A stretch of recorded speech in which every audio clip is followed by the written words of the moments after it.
Coastal marathon Odisha पर्यटन को अधिक रुद्धिमंत करिवो।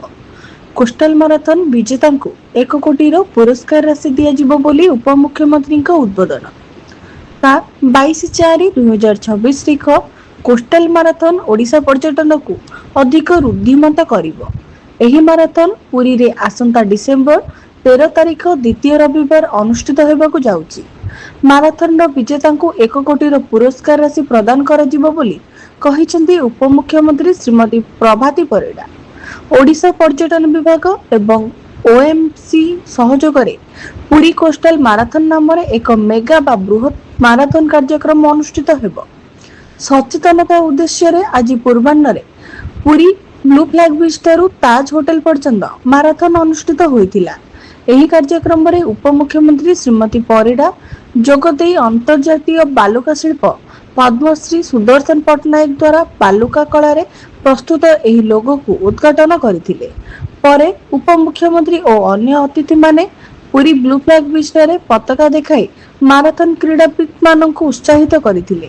माराथन में अंशग्रहणकारी माने पहुंचीबा परे ताज होटल परिसर रे पर्यटन विभाग पक्षरु नूतन tag line think India think Odisha को उन्मोचन करा जायतिबा बेले ओडिशा पर्यटन विभाग ओएमसी द्वारा हेबाकु थिबा ई कोस्टल माराथन में भाग नेबा पई विभिन्न क्रीड़ाविद मानकु निमंत्रण करा जायतिला।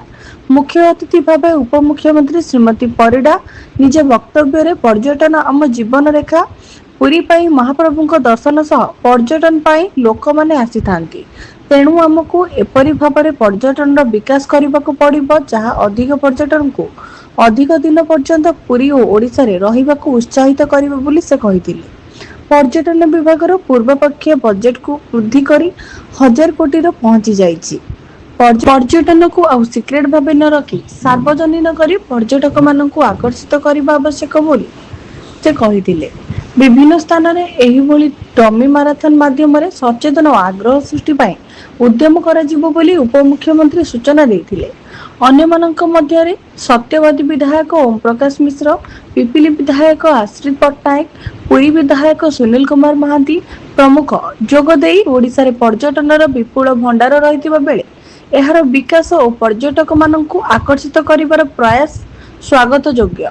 एहा द्वारा आर्थिक अग्रगति घटिबो सह राज्य जिला और स्थानीय अर्थनीति को प्रोत्साहन मिलिबो बोली से कहिथिले। एही अवसर रे राज्य पर्यटन सचिव बलवंत सिंह समस्त को स्वागत करिथिबा बेले निर्देशक दीपंकर महापात्र धन्यवाद अर्पण करिथिले। जिलापाल दिव्यज्योति परिडा, एसपी प्रतीक सिंह, डीएसपीओ धनज रक्कस मगर प्रमुख उपस्थित थिले। एही अवसर रे वरिष्ठ क्रीड़ाविद माननकु अतिथि माने संबोधित करिथिले। पुरी रु ब्यूरो रिपोर्ट कलिंग संवाद लाइव ओडिशा भुवनेश्वर।